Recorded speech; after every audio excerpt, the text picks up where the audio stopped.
안녕하세요. 상반기 성경 공부 7번째 시간 두 번째 영상에서 이어가도록 하겠습니다. 우리 두 번째 영상에서는 40장 말씀 볼 텐데요. 앞선 39장에서는 이제 요셉이 이제 억울한 누명을 쓰고 감옥에 들어가는 장면까지 보았습니다. 40장에서는 이제 그 이후에 벌어진 일에 대해서 설명을 하고 있는데 1절 말씀이 이렇습니다. 그 후에 애굽 왕의 술 맡은 자와 떡 굽는 자가 그들의 주인 애굽 왕에게 범죄한지라 해요. 이 그 후에도 이제 앞선 시간들을 이제 좀 요약하는 거죠. 누명을 쓰고 감옥에 들어간 요셉. 근데 요셉이 하나님께서 함께 하셔서 그의 일을 형통케 하셨고 그 결과 하나님께서 간수장을 통해 은혜를 베풀어 주셨죠. 그래서 간수장이 요셉을 전적으로 신임하는 상황 속에서 감옥의 모든 일들을 이제 맡고 있는 그 상황입니다. 근데 그런 상황 속에 어느 날 애굽 왕의 술 맡은 자와 떡 굽는 자가 애굽 왕에게 죄를 범하게 된 것이죠. 술 맡은 자와 떡 굽는 자는 왕의 최측근입니다. 보디발이라고 하는 사람도 왕의 최측근이었죠. 왕의 친위대장, 경호대장이었으니까. 그런데 그 보디발의 집에서 요셉이 노예로 있을 때 그에게 모든 일을 맡겼다라고 하면서 맡기지 않은 게 있었습니다. 자기 음식 외에는 이런 말씀이 있었거든요. 그러니까 음식은 진짜 예민한 문제였기 때문에 정말 요셉보다도 더 믿을 만한 누군가에게 맡겼다는 거겠죠. 자기가 직접 관리했다거나. 그만큼 음식 문제는 참 예민했는데 애국 왕도 마찬가지입니다. 이 당시에 왕을 죽이고자 하는 반역을 꿈꾸는 사람들이 있었다면 제일 손쉽게 택할 수 있는 게 바로 독살이거든요. 음식물에다가 뭘 타는 거죠. 그래서 왕이 먹는 음식을 맡는 사람은 가장 믿을 만한 사람이어야 하는 겁니다. 그런데 이 술 맡은 자, 떡 굽는 자가 그런 사람들인 거죠. 그러니까 왕의 정말 최측근인데 이 사람들이 어떤 일인지 모르지만 왕에게 죄를 범했다는 거예요. 그래서 바로가 이들에게 분노하고 화가 나서 그들을 친위대장의 집 안에 있는 감옥에 가두어 버립니다. 이때도 이제 친위대장 집 안에 있는 감옥이라는 말이 여기서 나오죠. 그러니까 보디발의 집에 이제 이 왕의 죄수들을 가두는 감옥이 있었던 건데 거기에다가 이 술 맡은 자, 떡 굽는 자가 갇히게 된 거예요. 근데 그곳이 요셉이 갇힌 곳이다라는 설명이 있죠. 3절 마지막은 이제 앞으로 있을 일이 뭔가 좀 새로운 기대감을 갖게 하는 그런 표현입니다. 근데 이제 이어지는 내용을 보면 친위대장이 요셉에게 그들을 수종들게 했다 그래요. 그러니까 간수장이 그에게 맡긴 게 아니라 이건 보디발이 직접 요셉한테 맡긴 거예요.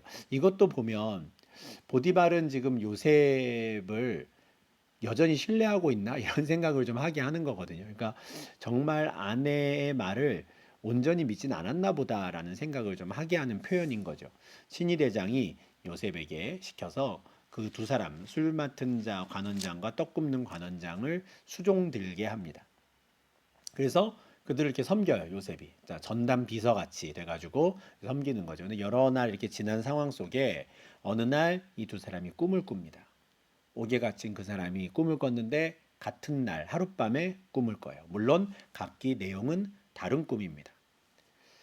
그렇게 꿈을 꾸고 일어난 그날 아침에 요셉이 또 그들을 또 잘 돌보기 위해서 섬기기 위해서 이제 그 신하들을 찾아가는 거죠. 그래서 뭐 밤사이 뭐 불편한 일은 없었는지 또 아침에 내가 좀 신경 써야 되는 게 있는지를 확인을 하러 간 건데 요셉이 그 주인의 집에 함께 갇힌 바로의 신하들. 참 묘하죠. 원래는 왕의 죄수들만이 갇히는 곳이기 때문에 요셉이 있어서는 안 되는 곳인데 요셉이 거기에 갇혀 있고 함께 갇힌 신하들이 있는 거죠. 그 사람들에게 이렇게 말해요. 어찌하여 오늘 당신들의 얼굴에 근심의 빛이 있습니까? 무슨 일이 있습니까? 하는 거죠.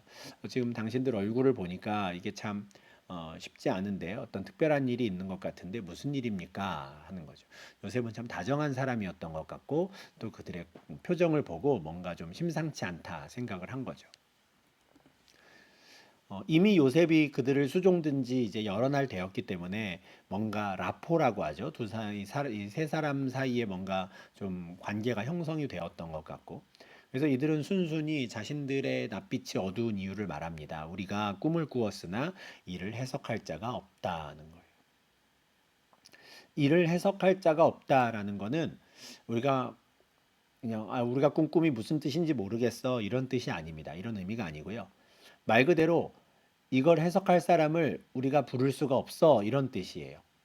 그러니까 나중에도 나오지만 바로가 꿈을 꾸었을 때 애굽의 술사들을 불러서 꿈을 해석하게 하거든요. 근데 이게 바로만이 아니라 그 당시에 고위직에 있었던 사람들이 하던 행동들인 거죠. 자신들의 신이 꿈을 통해 우리에게 이야기를 한다라고 생각을 하고 있었기 때문에 내가 꿈을 꿨으면 특히 정치인들은 내가 꿈을 꿨으면 이 꿈을 해석을 해야 되는 거예요. 그래서 술사들을 부릅니다. 불러서 내 꿈을 들려주고 자, 어떤 일이 일어날 것 같아? 말해봐. 그럼 그 사람들이 하는 말을 듣고 그걸 실제로 정치적인 영역에 반영을 하는 거예요. 아, 그래? 그럼 내가 이렇게 해야 되겠구나. 저렇게 해야 되겠구나. 이 꿈을 굉장히 영험한 것으로 생각을 했던 거죠. 근데 지금 이 두 사람은 감옥에 있단 말이에요. 그래서 우리가 분명히 꿈을 꾸었고 이게 우리한테 굉장히 중요한 의미일 것 같은데 우리가 이 꿈을 해석해 달라고 부를 술사들이 없다. 이런 뜻입니다. 이를 해석할 자가 없다. 어쩌면 이 사람들은 요셉이 가서 좀 자기들 사정을 이야기해서 술사를 불러오기를 바랬는지도 몰라요. 이를 해석할 사람이 없다 하는 거죠. 그런데 요셉이 아주 뜻밖의 말을 합니다. 해석은 하나님께 있지 않습니까? 청하건대 내게 이르소서. 이게 굉장한 말이라고 생각합니다. 꿈의 해석은 신이 하는 일입니다. 이런 뜻이거든요.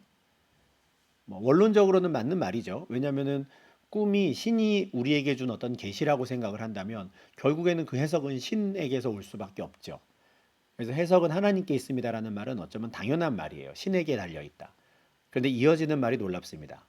청하건대 그러니 나에게 말씀하십시오 이 말이에요. 무슨 말입니까? 나의 신이 나와 함께하고 있습니다. 이런 뜻이에요. 요셉은 이 확신이 있었던 겁니다. 참 놀라운 믿음이라고 생각합니다. 잘 풀리는 거는 하나도 없었거든요. 지금까지 수년 동안 어, 뭔가 일이 풀릴 듯 하면 다시 꼬꾸라지고 다시가 꼬꾸라지고였어요. 아버지의 집에서 사랑받으며 살다가 애굽 땅으로 팔려올 때도 그랬고 보디발의 집에서 노예로 시작을 했지만 또 인정받는 위치까지 올라가서 이제 살만하다 했는데 다시 또 누명을 쓰고 감옥으로 꼬꾸라졌어요. 그러면 하나님을 부인할 법도 한데 그냥 애굽의 신을 섬겨도 될 것도 같은데 인간적으로 보면 요셉은 그렇게 하지 않았고 여전히 감옥 안에서도 하나님에 대한 신앙이 있었던 거고 무엇보다 그 하나님이 나와 함께 하신다라는 믿음이 있었던 거예요. 그러니까 여러분들이 꾼 꿈에 대한 해석은 우리가 신에게 물어봐야 되지 않겠습니까? 그러니 나에게 말씀하십시오. 내가 해석해 드리겠습니다. 나의 신이 나와 함께 하십니다. 이런 뜻이에요. 참 놀랍습니다. 요셉의 믿음이. 그런데 대뜸 술 맡은 관원장이 꿈 얘기를 시작을 하는 거예요. 요셉을 좀 신뢰했던 것 같아요. 아니면 너무 답답해서 그럼 너라도 내 말을 들어봐라 라고 한 것일 수도 있지만 아니면 성경에 나와 있지는 않지만 술 맡은 관원장도 요셉을 통해서 요셉을 보며 요셉의 신이 그와 함께 하는구나라는 것을 인정하고 있었던 것 아닌가 이런 생각도 하게 되는 거죠. 술 맡은 관원장이 자기 꿈 이야기를 해요. 내가 꿈을 꾸었는데 내 앞에 포도나무가 있었다. 근데 그 포도나무에 가지가 세 개가 있었는데 그 세 개의 가지에서 싹이 나고 꽃이 피고 포도송이가 익었다. 내 가만 보니까 내가 바로의 술잔을 이렇게 들고 있어서 포도를 따서 바로 그 즙을 짜서 이제 왕에게 드렸다. 이게 내 꿈이야. 이렇게 말을 하는 거죠. 아주 심플한 꿈인데 이게 무슨 뜻일까 참 고민이 되었던 겁니다. 이 말을 듣고 꿈 이야기를 듣고 요셉이 바로 해석을 합니다. 세 개의 가지는 사흘을 의미합니다. 지금부터 사흘 안에 바로가 당신의 머리를 들 것입니다. 이 당신의 머리를 든다라는 건 은유적인 표현이에요. 왕을 바라보게 한다 이런 뜻이거든요. 당신의 머리를 들고 이제 당신은 전직을 회복할 겁니다. 회복될 겁니다. 그러니까 원래 예전과 같이 술 맡은 자가 될 겁니다. 왕의 최측근의 그 직분을 다시 회복할 겁니다. 그게 바로 당신의 꿈입니다. 이런 뜻이에요. 그러면서 청탁을 합니다. 부탁을 하는 거죠. 당신은 분명히 3일 안에 그렇게 될 텐데 당신이 잘 되시거든 나를 생각하고 내게 은혜를 베풀어서 내 사정을 바로에게 아뢰어 이 집에서 나를 건져 주십시오. 사실 이 말을 하기 전까지 지금까지 요셉이 어떤 생각이었고 또 어떤 말을 하는 사람인지를 우리는 전혀 알 수가 없었어요. 보디발의 아내에게 내가 당신을 범하는 죄를 지을 수 없습니다라고 말한 그것 이외에는 그냥 요셉은 자기가 처한 환경과 상황을 그냥 묵묵히 감내했던 걸로 보입니다.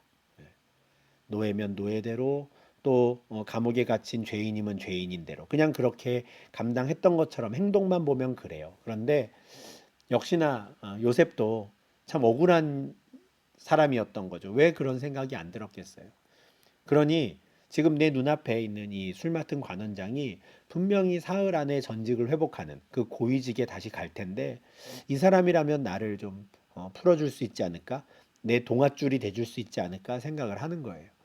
그래서 당신이 잘 되시거든 나를 꼭 생각해 주십시오.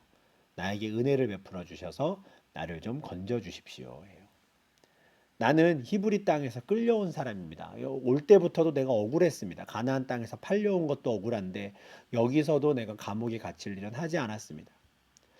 뭐 어쩌면 요셉이 이미 이 두 사람에게 자기가 왜 여기에 갇혀 있는지 이유를 설명했을 수도 있습니다. 저는 그게 상식적이라고 생각해요. 왜냐하면 왕의 죄수를 가두는 곳인데 왕과 아무 상관없는 요셉이라는 얘가 지금 갇혀 있는 거거든요. 그러면은 그 다른 죄인들 입장에서 죄수들 입장에서 물어보겠죠. 너는 왜 여기 왔느냐 물어보겠죠. 그러면은 요셉은 분명히 자초지종을 설명을 했을 겁니다.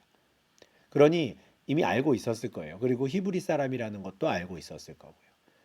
그러니 요셉은 한 번 더 말하는 겁니다. 여러분 당신도 알다시피 나는 감옥에 갇힐 일을 하지도 않았는데 히브리 땅에서부터 여기까지 팔려와서 이렇게 되었습니다. 이야기를 하는 거죠.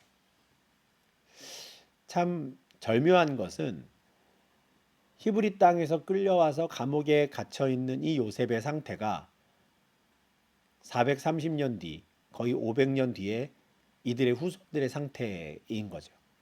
출애굽기 20장 2절에는 하나님께서 나는 너를 애굽 땅 종되었던 집에서 인도해낸 하나님 여호와다 하시거든요.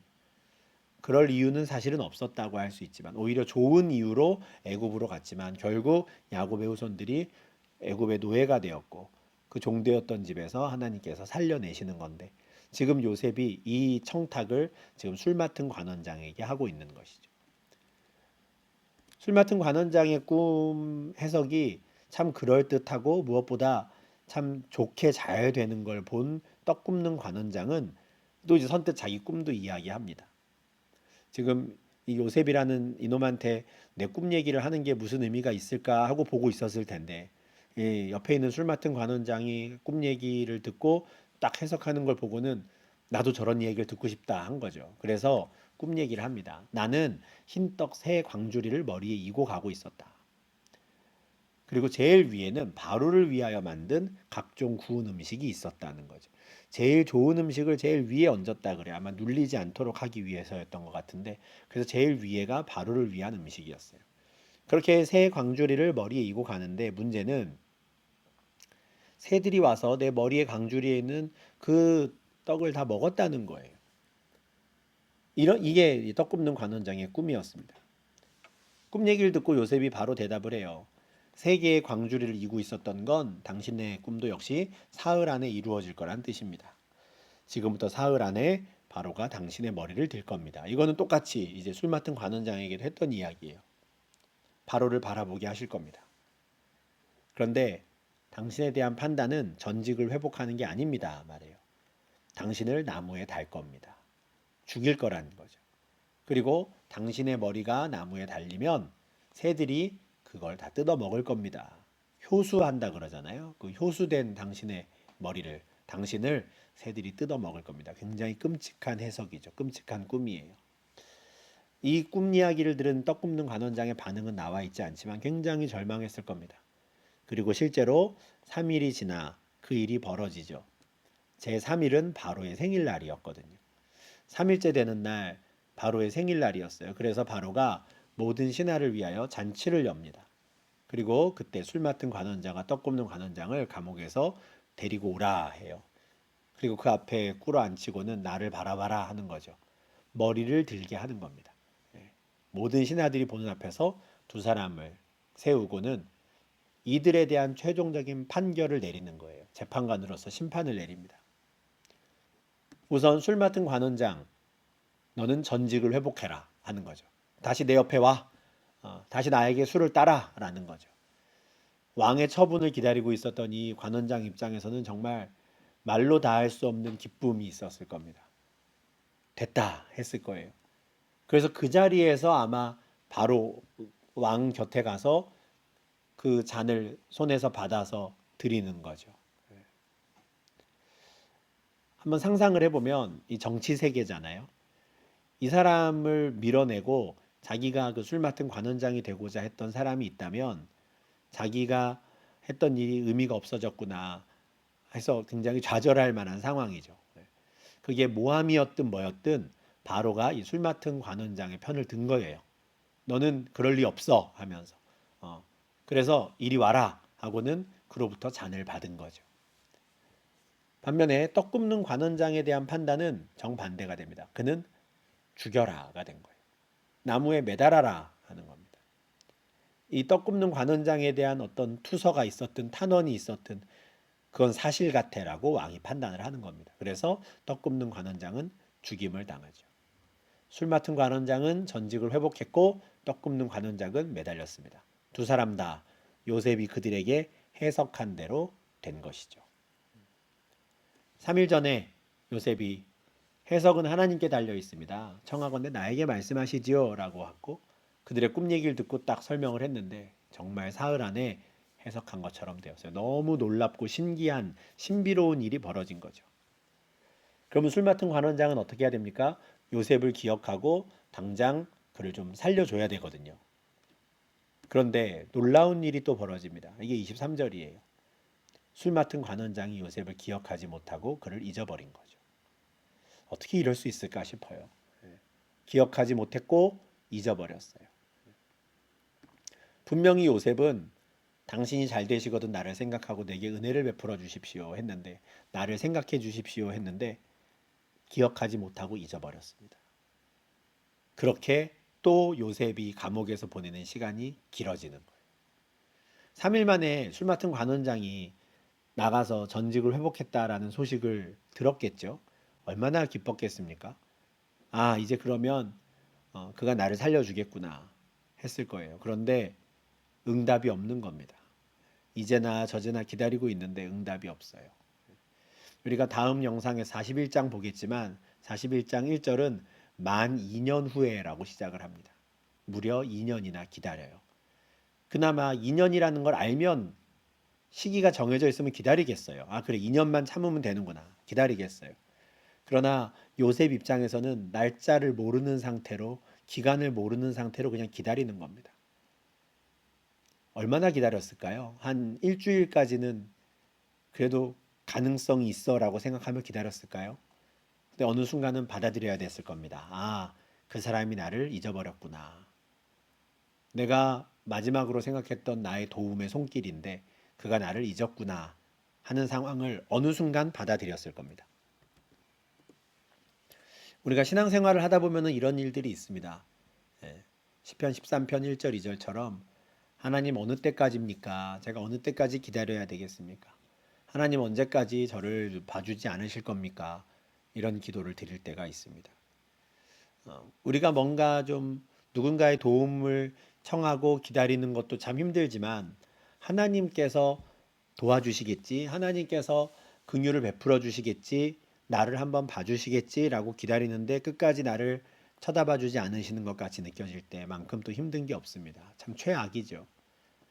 어느 때까지입니까? 어느 때까지입니까? 어느 때까지입니까?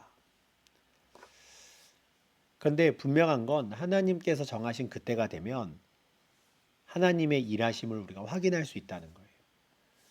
비록 요셉에게는 이 언제까지일지 모르는 이 감옥에서의 시간이 참 괴로웠지만 그 시간이 필요했구나. 하나님이 그때 나를 이렇게 연단하셨구나. 그래서 정말 이건 하나님이 하신 일이구나라고 인정하게 하시는구나. 라는 것을 깨닫게 하실 때가 분명히 있는 것이죠. 우리는 사실 이런 수준으로밖에는 하나님의 뜻을 분별할 수가 없어요. 미리 알 수가 없는 겁니다. 참 아둔한 우리들은 지나봐야 아는 거거든요. 그래서 정말 여호와께서 나를 잊은 것처럼 느껴지는 그때가 있더라도 마치 요셉이 그렇게 기다렸으나 술 맡은 관원장이 요셉을 기억하지 못하고 잊은 것처럼 그런 때가 있더라도 하나님의 때가 분명히 있다라는 것을 우리가 꼭 좀 기억하고 용기를 낼 수 있으면 좋겠습니다. 하나님께서 정말 이 말도 안 되는 상황을 어떻게 또 이용하셔서 합력하여 선을 이루어 가시는지, 이 장면은 우리가 또 다음 영상에서 41장에서 계속 이어가도록 하겠습니다.